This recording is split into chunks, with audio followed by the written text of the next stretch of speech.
برادران ملت اسلامی، السلام علیکم ورحمۃ اللہ وبرکاتہ۔ الحمد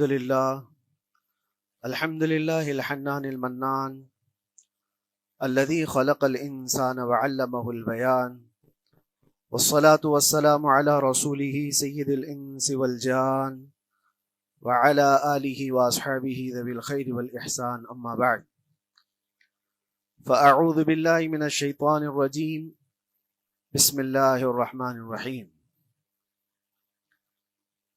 وَأَمَّا بِنِعْمَةِ رَبِّكَ فَحَدِّثْ، صدق اللہ مولانا العظیم۔ بارگاہ رسالت معاب صلی اللہ علیہ وسلم میں درود پاک کا ہدیہ پیش کریں۔ اللہم صلی علی سیدنا و مولانا محمد معدن الجود والکرم وآلہ واصحابہ الکرام وابنہ الکریم وبارک وسلم صلاة دائمة سرمدا ابدا۔ قرآن عظیم میں اللہ رب العزت ارشاد فرماتا ہے، وَقَلِيلٌ مِّنْ عِبَادِيَ الشَّكُورُ، میرے بندوں میں شکر کرنے والے بہت کم ہیں۔ اور یہ بات صحیح ہے کہ بندے پر بے شمار نعمتیں اللہ تعالیٰ عطا کیا ہے، بے شمار ہیں۔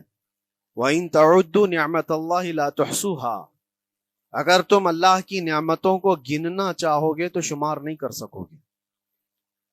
شیخ سعدی رحمۃ اللہ تعالیٰ علیہ فرماتے ہیں کہ تمہارا ایک سانس لینا بھی نعمت ہے، سانس کا باہر نکالنا بھی نعمت ہے، اور اگر صرف سانسوں کی نعمتوں کا شکر ادا کرنے پر بندہ بیٹھ جائے تو پوری عمر اس کی تمام ہو جائے، باقی نعمتوں کا کیا ہے؟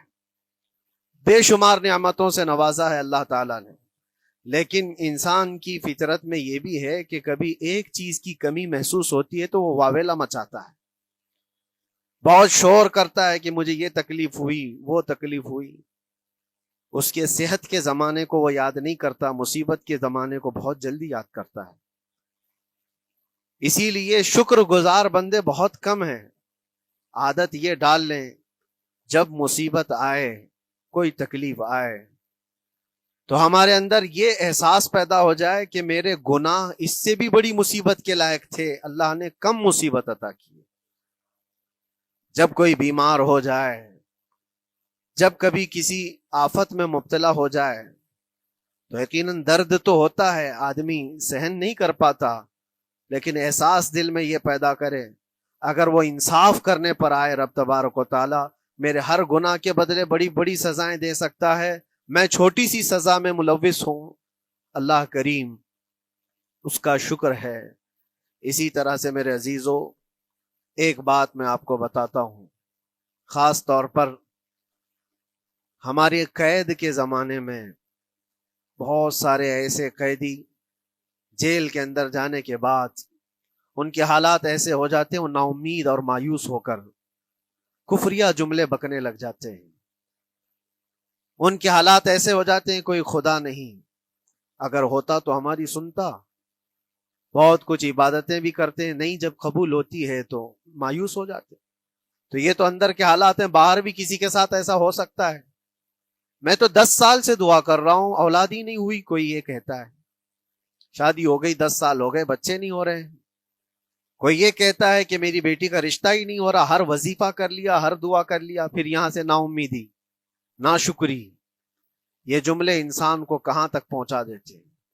ایک بات میں آپ کو بتاؤں، مولا علی کرم اللہ وجہہ الکریم کی یہ حکمت بھری بات ہے، ارشاد فرماتے ہیں جب کبھی مصیبت آئے اللہ کی طرف سے تو یہ امتحان ہے یا سزا ہے، کیسے پتا چلے؟ ظاہر سی بات ہے، ہر کوئی یہ کہتا ہے یہ تو اللہ کی طرف سے امتحان ہے، آزمائش۔ ہم بھی اندر تھے تو یہ بار بار احساس دلایا جاتا تھا، اور بعض لوگ یہ کہتے تھے کہ اللہ کی طرف سے آزمائش ہے، امتحان ہے، اس کو گزار لیجیے۔ بعض مرتبہ امتحان ہے اور بعض موقعوں پر سزا ہے، اور سزا کب ہے اور امتحان کب ہے یہ کیسے پتا چلے؟ بہت بڑا فارمولہ ہے۔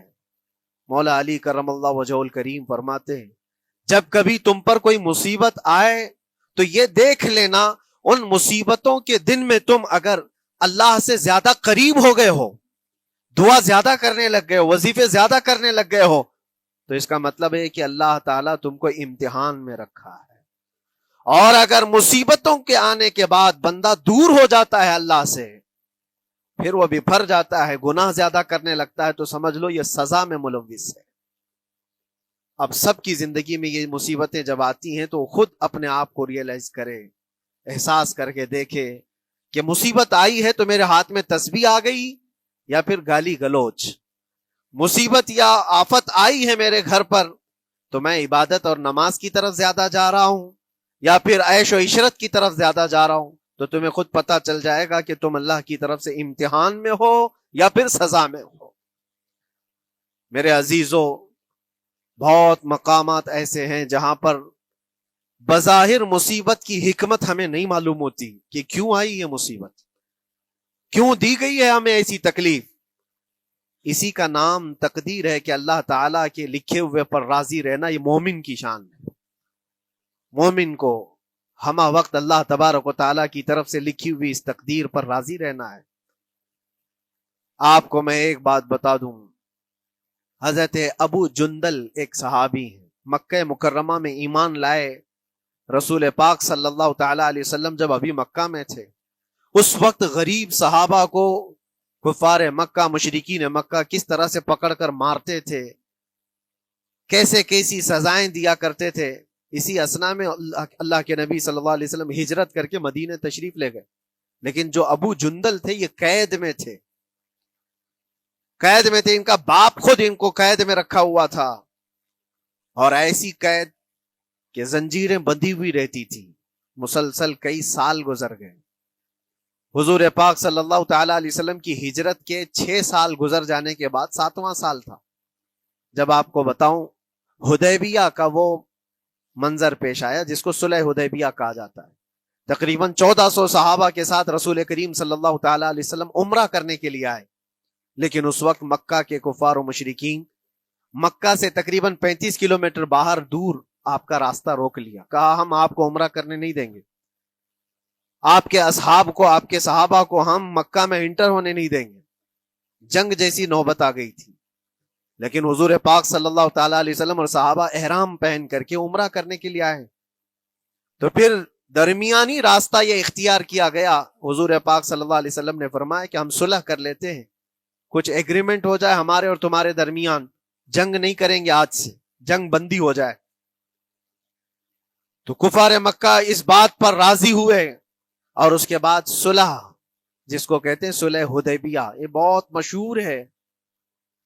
صلح حدیبیہ ہوئی، اس میں سارے پوائنٹس جو لکھے گئے تھے ایگریمنٹ کے اندر وہ سب مکہ والوں کی حمایت میں زیادہ تھے، دبا کر کے انہوں نے صلح کی تھی اس طرح سے ان کے الزام کے مطابق، یعنی اگر کوئی مکہ سے بھاگ کر مدینے جائے تو انہوں نے ایگریمنٹ میں لکھایا تھا کہ آپ کو وہ شخص ہمیں واپس کرنا پڑے گا، اور اگر مدینے سے کوئی بھاگ کر ہمارے پاس آئے تو ہم اس کو اپنے پاس رکھیں گے، ہم باہر واپس نہیں بھیجیں گے۔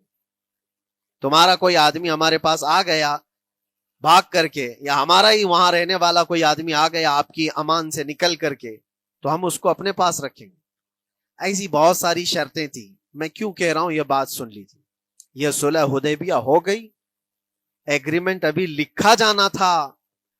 وہ ابو جندل صحابی جو کئی سالوں سے مکہ میں قید میں تھے، زنجیریں توڑ کر کے وہ باہر نکل آئے، اور جب ان کو یہ خبر ملی کہ مکہ سے 35 کلومیٹر دور اللہ کے نبی صلی اللہ تعالی علیہ وسلم اپنے صحابہ کے ساتھ پڑاؤ ڈالے ہوئے ہیں اور تشریف لانے والے ہیں، کسی طرح بچ بچاتے ہوئے وہ وہاں پہنچ گئے حدیبیہ کے مقام پر۔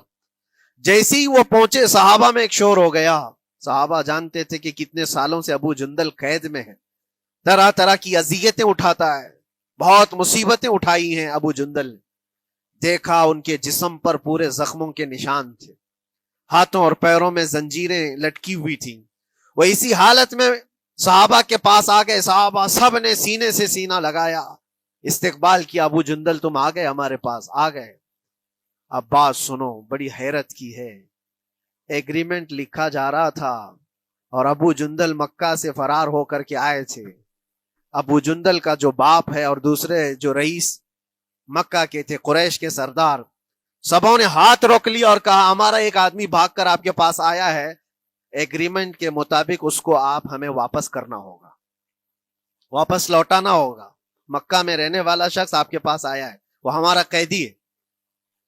حضور پاک صلی اللہ تعالی علیہ وسلم نے فرمایا ابھی تو لکھا نہیں گیا، اس سے پہلے وہ آیا ہے، چھوڑ دو اس کو، اس کے بعد جو بھی ہوگا اس پر عمل کریں گے۔ مکہ والوں نے کہا نہیں، ہم نہیں مانتے اس چیز کو۔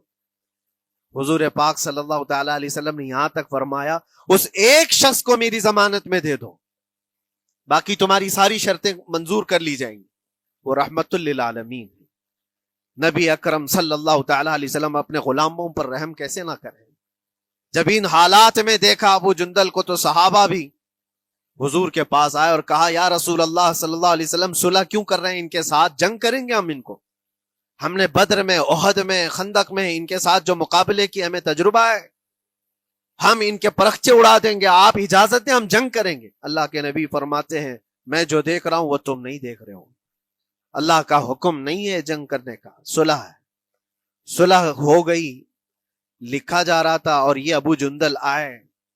اب جب حضور پاک صلی اللہ تعالی علیہ وسلم نے فرمایا ٹھیک ہے، ایگریمنٹ کے مطابق ابو جندل کو مکہ واپس بھیجنا پڑے گا، اتنا فرمایا تھا حضور نے، ابو جندل دھاڑے مار مار کر رونے لگے اور صحابہ کو جا کر کے اپنے زخم دکھانے لگے کہ دیکھو مجھے واپس بھیجا جا رہا ہے، مجھے واپس بھیجا جا رہا ہے۔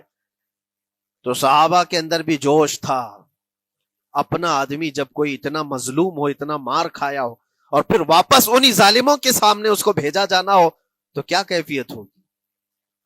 تو وہ ابو جندل سارے صحابہ کے بیچ میں چھپ چھپاتے ہوئے رو رہے تھے۔ اللہ کے نبی صلی اللہ علیہ وسلم تشریف لائے اور فرمایا ابو جندل میں کہہ رہا ہوں واپس چلے جاؤ، واپس جاؤ، مکہ جاؤ۔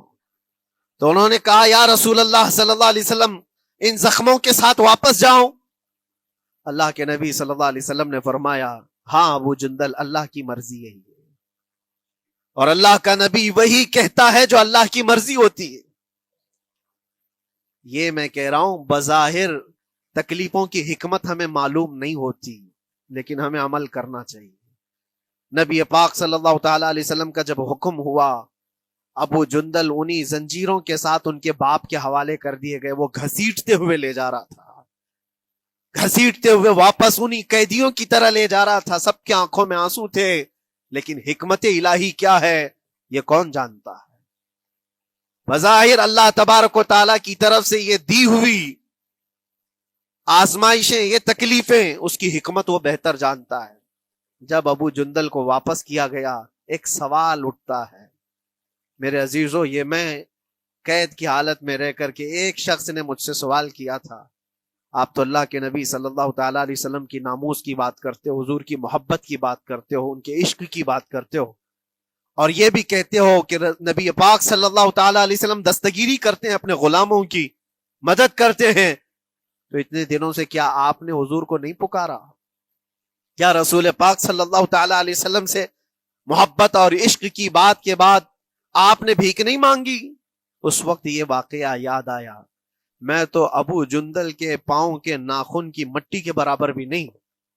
وہ صحابی رسول تقریباً ان کے متعلق کہا گیا ہے 6 سے 8 سال تک وہ ان کی قید میں رہے، تو کیا رسول پاک صلی اللہ علیہ وسلم کو خبر نہیں تھی؟ خبر تھی، لیکن ہوتا ایسا ہے کہ جو جتنی محبت کرتا ہے اتنے ہی امتحانوں سے گزارا بھی جاتا ہے، اس کو امتحان دینے پڑتے ہیں۔ اسی لیے بار بار میں یہ بات کہتا ہوں، حضور پاک صلی اللہ تعالی علیہ وسلم کی ناموس کی بات کرنا، عظمت رسالت کی بات کرنا، یہ حلوے پراٹھے کھانے کا نام نہیں ہے، یہ شہادت گہے الفت میں ہے قدم رکھنا۔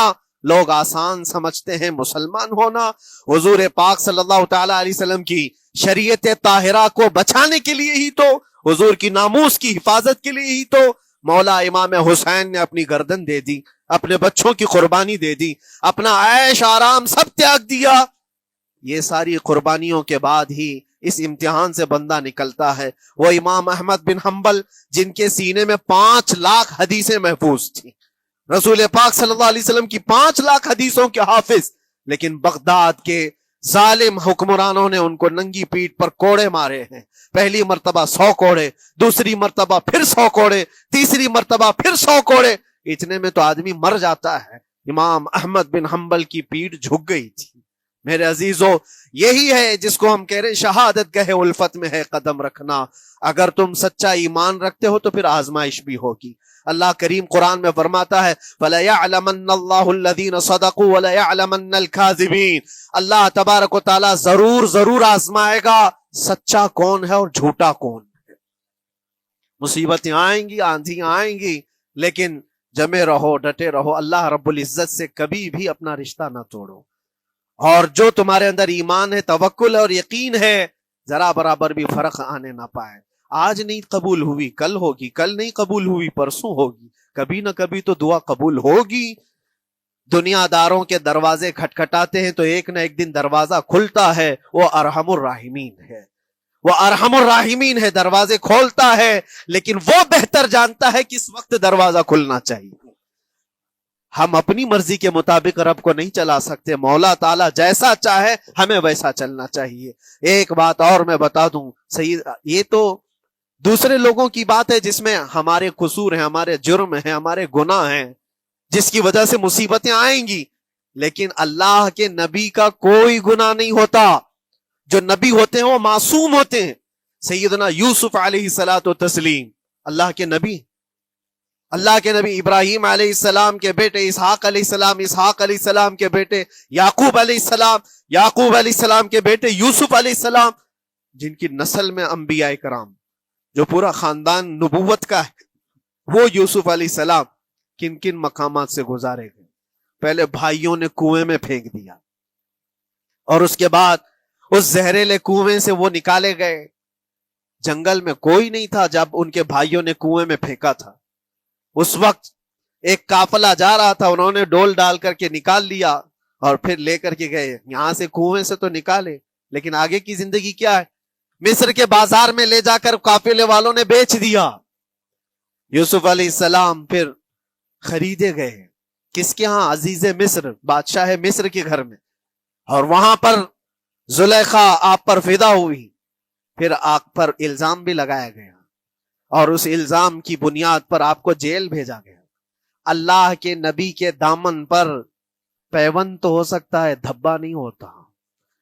کسی گناہ کا تصور بھی وہ نہیں کرتے، وہ معصوم ہوتے ہیں، لیکن بغیر کسی قصور کے، بغیر کسی جرم کے آپ کو جیل بھیجا گیا۔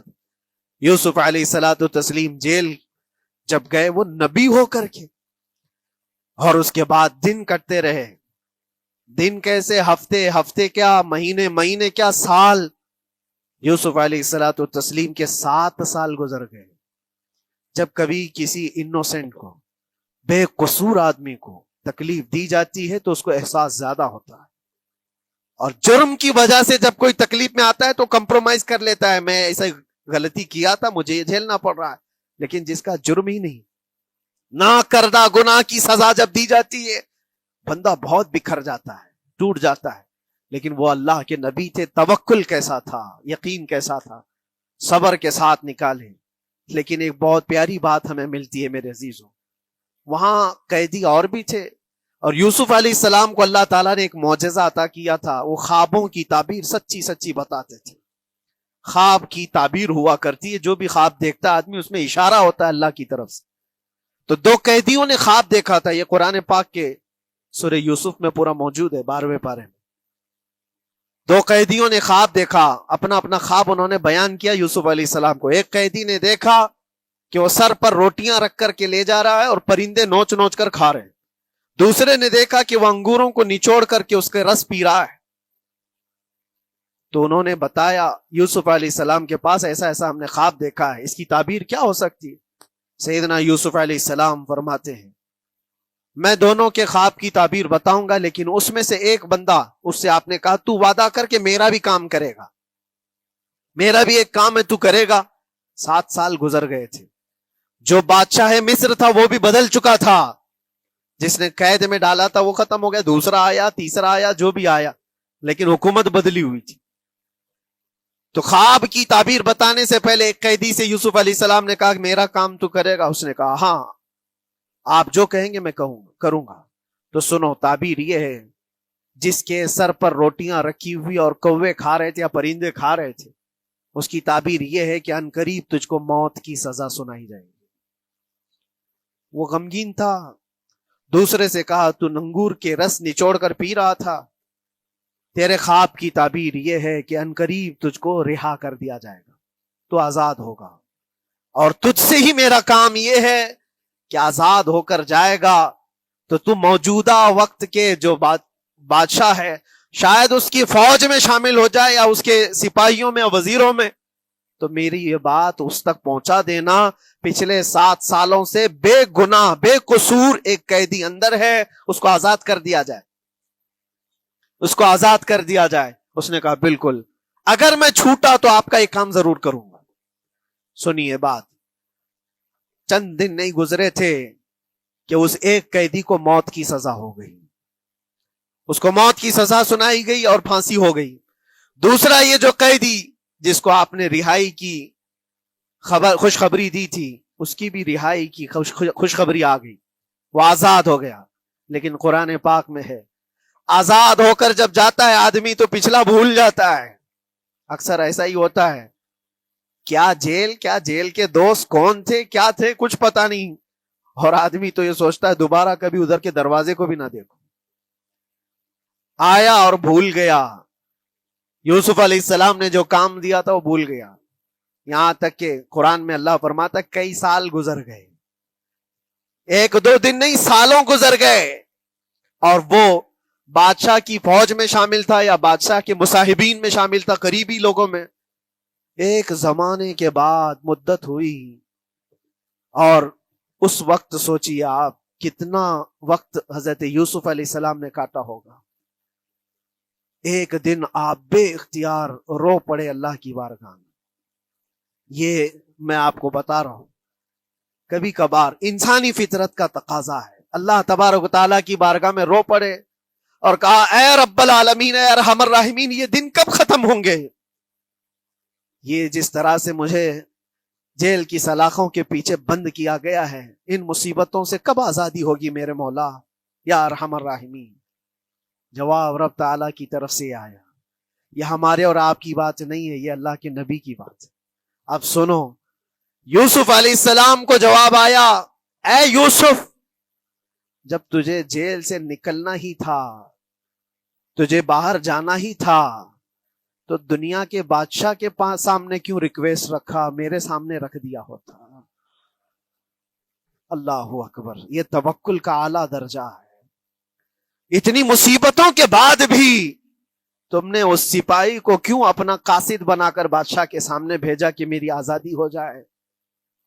یوسف علیہ السلام بہت روئے سجدے میں گر کر کے، مولا مجھے معاف کر دے، اور میرے ہر شے کا تو مالک ہے، اب میں زندگی بھر قید میں رہوں یا آزاد رہوں یہ تیری مرضی پر ہے۔ میرے عزیزو، پھر یوسف علیہ السلام کے ساتھ کیا ہوا؟ بادشاہ نے خود ایک خواب دیکھا اور وہ پریشان تھا، خوابوں کی تعبیر کوئی بتا نہیں رہا تھا۔ تب اس قیدی کو چھوٹے ہوئے کو یاد آئی بات کہ جیل میں ایک آدمی ہے جو سچی سچی تعبیر بتاتا ہے۔ پھر اس نے بادشاہ سے کہا ایک قیدی بہت شریف اور صالح ہے، وہ سچی تعبیر بتائے گا، آپ کہے تو میں اس کو لے آؤں، اور اس نے مجھے یہ کہا بھی تھا کہ اس کو آزاد کرنا ہے، آپ کے پاس ریکویسٹ رکھنی ہے کہ وہ بے قصور قید میں ہے۔ بادشاہ نے معلومات حاصل کی اور اس کے بعد پروانہ دے دیا کہ اس قیدی کو آزاد کیا جائے جس کو بے قصور رکھا گیا ہے، اور میرے خواب کی تعبیر بتائی جائے۔ یوسف علیہ الصلوۃ والتسلیم کو لوگ آئے لینے کے لیے۔ اب یہاں منظر اور ہے میرے عزیزوں، کہا کہ بادشاہ نے خواب دیکھا، اس کی تعبیر بتائے۔ آپ نے تعبیر تو بتا دی کہ کیا ہونے والا ہے اگلے 7 سالوں میں بادشاہ کے ساتھ، یہ ساری تعبیر بتائی، لیکن جب آزاد کرنے کی بات آئی تو آپ نے کہا رہنے دو، اب مجھے قید میں رہنے دو، اس لیے کہ آپ کو یہ احساس ہوگا کہ میں بادشاہ کے پاس کیوں رکھا ہے اس مقدمے کو۔ لیکن بعد میں بادشاہ اور اس کے مصاحبین اور اس کے وزیر آپ کو اصرار کرتے ہوئے لے گئے اور لے جا کر کے سیدھے وزیر اعظم کے تخت پر بٹھا دی، سیدھے وزیر اعظم کے تخت پر بٹھا دیا۔ پھر رب تبارک و تعالیٰ نے فرمایا اے یوسف، جب تک ہم چاہیں تب اندر رہے گا آدمی، اور جب ہم چاہ لیں باہر تو پھر اپنی مرضی سے کوئی اندر بھی نہیں رہ سکتا۔ حقیقت ہے میرے عزیزو، جب مصیبتوں کے ختم ہونے کا وقت آئے پھر پوری دنیا کھڑی ہو کر کے بھی تم کو مصیبت نہیں دے سکتی۔ تکلیف نہیں دے سکتی. اور رب تبارک و تعالیٰ نے فرمایا وَإِن يَمْسَسْكَ اللَّهُ بِضُرٍّ فَلَا كَاشِفَ لَهُ، اگر تم کو اللہ کی طرف سے کوئی مصیبت آئے تو کوئی اس کو ہٹانے والا نہیں ہے. وَإِن يَمْسَسْكَ اللَّهُ بِخَيْرٍ فَلَا رَادَّ لِفَضْلِهِ، اور اگر اللہ تبارک و تعالیٰ کوئی بھلائی کسی بندے کو دے دے تو دنیا کی کوئی طاقت اس کو روک بھی نہیں سکتی. آج اگر رب تبارک و تعالیٰ ہم کو کوئی مقام اور مرتبہ دے دے، کوئی عزت اور انعام دے دے، سارے کتے بھونکتے رہیں، اس انعام کو کوئی رد نہیں کر سکتا. اللہ تبارک و تعالیٰ کا دیا ہوا فضل اس کو کوئی کاٹ نہیں سکتا، اور اس کی دی ہوئی مصیبت کو کوئی دوسرا ٹال بھی نہیں سکتا. اسی لیے آؤ لگے رہو اسی بارگاہ میں اور عرض کرو کہ مولا مجھ سے جو خطائیں ہوئی ہیں اس کو درگزر فرما دے، اور جس طرح کی بھی تو زندگی دیا ہے یہ تیرا شکر ہے مولا. شکر ادا کرنے کی عادت ڈال لو. اللہ تبارک و تعالیٰ فرماتا ہے لَإِن شَكَرْتُمْ لَأَزِيدَنَّكُمْ، اگر تم شکر ادا کرو گے تو میں اور زیادہ عطا کروں گا، اور زیادہ عطا کروں گا. آج اگر تھوڑی سی مصیبت ہے تو شکر ادا کرو کہ مولا بڑی مصیبت تو نہیں آئی ہے، یہ بھی تیرا کرم ہے، تیرا احسان ہے.